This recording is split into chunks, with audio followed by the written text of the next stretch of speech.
What were you gonna say, Rude? Now I was gonna say, so we really the guinea pigs for social media. Facts. And you don't realize that prior to us, whether you an 80s baby, 90s baby, 2000, right?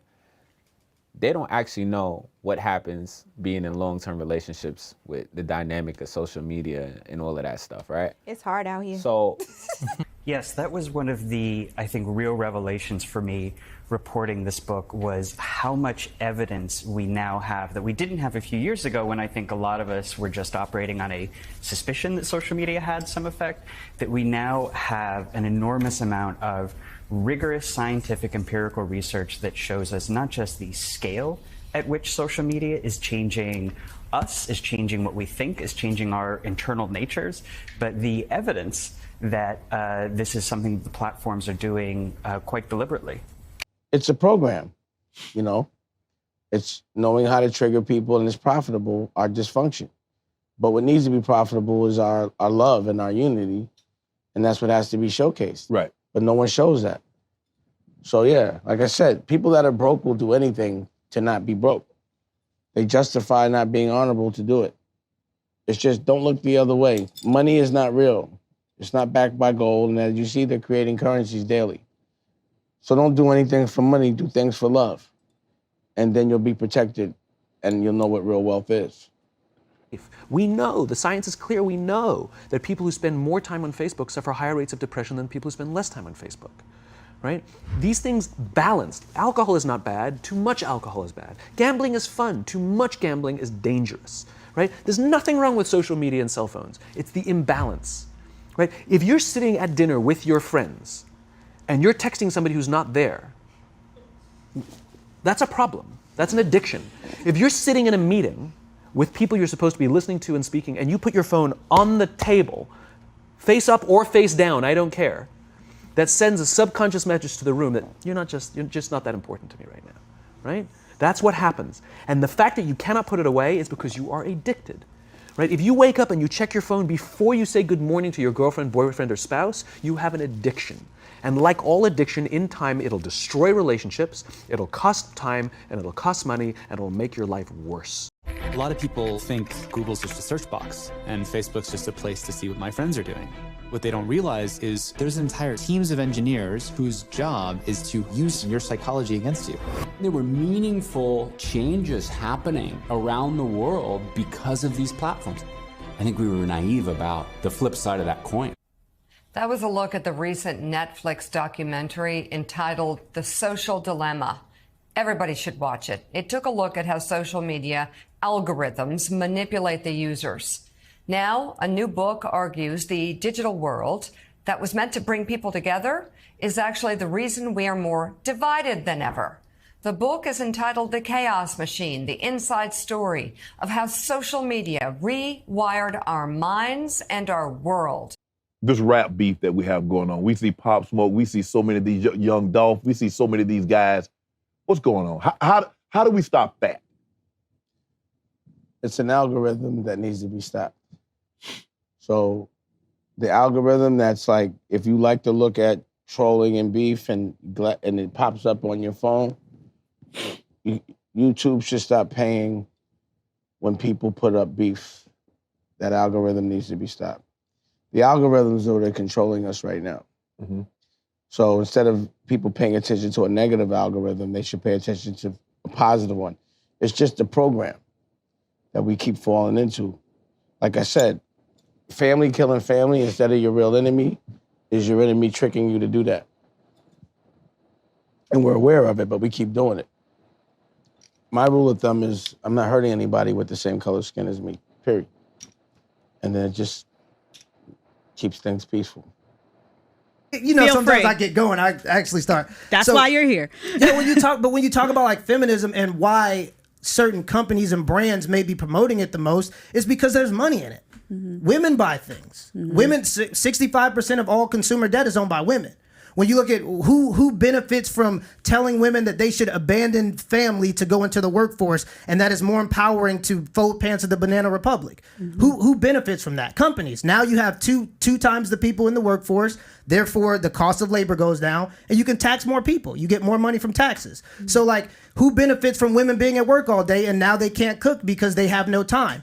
McDonald's, because now we all have to go out to eat. People are getting fatter. So, like, when you look at who might be responsible for some of these things, you have to look at who's benefiting from it. And there's a huge benefit and incentive, financial incentive, especially for platforms like Instagram, who openly sell stuff to mostly women. And there have been studies about this that show that women are 2 times more likely to buy from social media advertisements.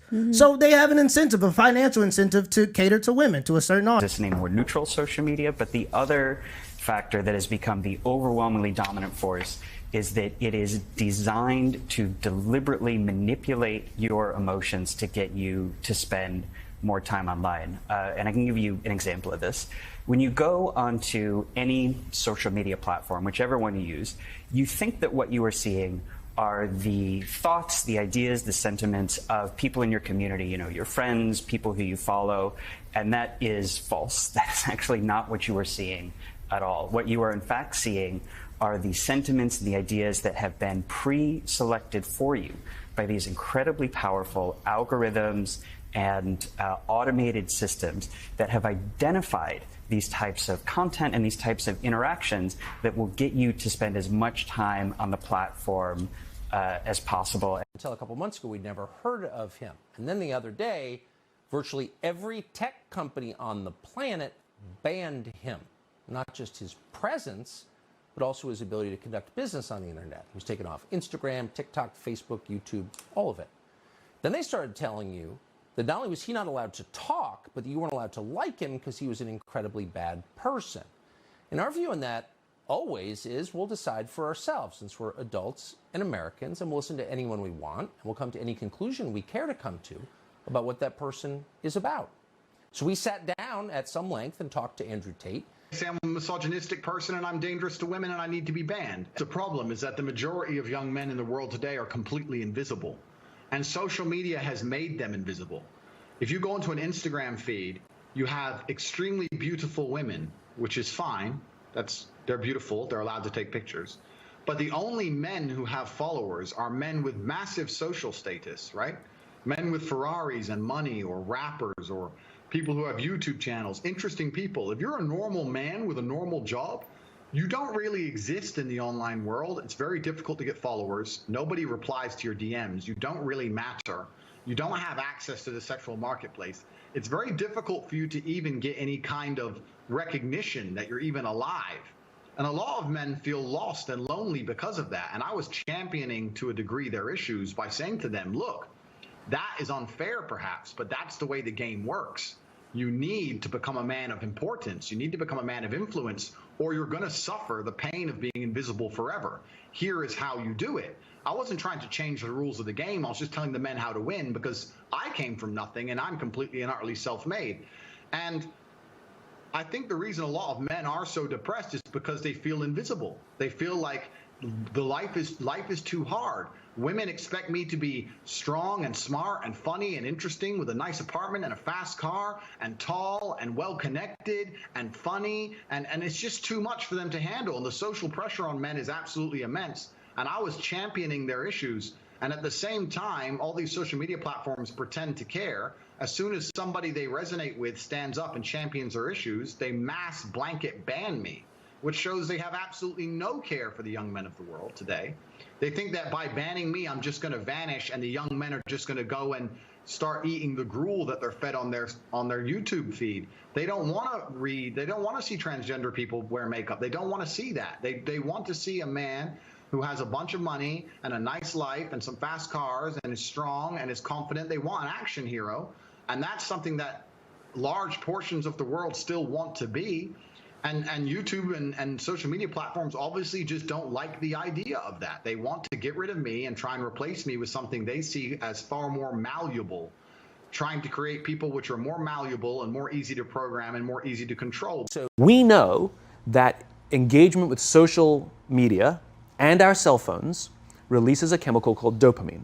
That's why when you get a text, it feels good, right? So, we've all had it where you're feeling a little bit down or feeling a bit lonely. And so you send out 10 texts to 10 friends, hi, hi, hi, hi, hi. Because it feels good when you get a response, right? Right? It's why we count the likes. It's why we go back 10 times to see if my Instagram is growing slower, did I do something wrong? Do they not like me anymore, right? The trauma for young kids to be unfriended, right? Because we know when you get a hit of dopamine, which feels good. It's why we like it. It's why we keep going back to it. Dopamine is the exact same chemical that makes us feel good when we smoke, when we drink, and when we gamble. In other words, it's highly, highly addictive. Right? We have age restrictions on smoking, gambling, and alcohol, and we have no age restrictions on social media and cell phones, which is the equivalent of opening up the liquor cabinet and saying to our teenagers, hey, by the way, this adolescence thing, if it gets you down. But that's basically what's happening. That's basically what's happening, right? That's basically what happened. You have an entire generation that has access to an addictive, numbing chemical called dopamine through social media and cell phones as they're going through the high stress of adolescence. Why is this important? Almost every alcoholic discovered alcohol when they were teenagers. When we're very, very young, the only approval we need is the approval of our parents. And as we go through adolescence, we make this transition where we now need the approval of our peers. Very frustrating for our parents, very important for us. It allows us to acculturate outside of our immediate families into the broader tribe, right? It's a highly, highly stressful and anxious period of our lives, and we're supposed to learn to rely on our friends. Some people, quite by accident, discover alcohol and numbing effects of dopamine to help them cope with the stresses and anxieties of adolescence. Unfortunately, that becomes hardwired in their brains, and for the rest of their lives, when they suffer significant stress, they will not turn to a person, they will turn to the bottle. Social stress, financial stress, career stress, that's pretty much the primary reasons why an alcoholic drinks, right? What's happening is because we're allowing unfettered access to these dopamine-producing devices and media, basically it's becoming hardwired, and what we're seeing is as they grow older, too many kids don't know how to form deep, meaningful relationships. Their words, not mine. They will admit that many of their friendships are superficial.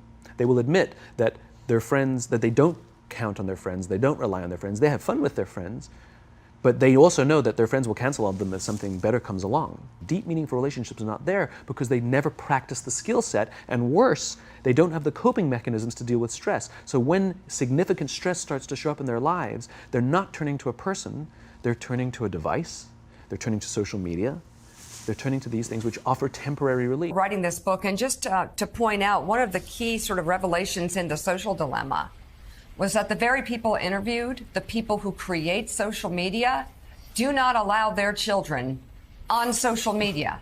That's all you need to know, because it is officially, we can argue with all the different data out there, destroying our children's minds.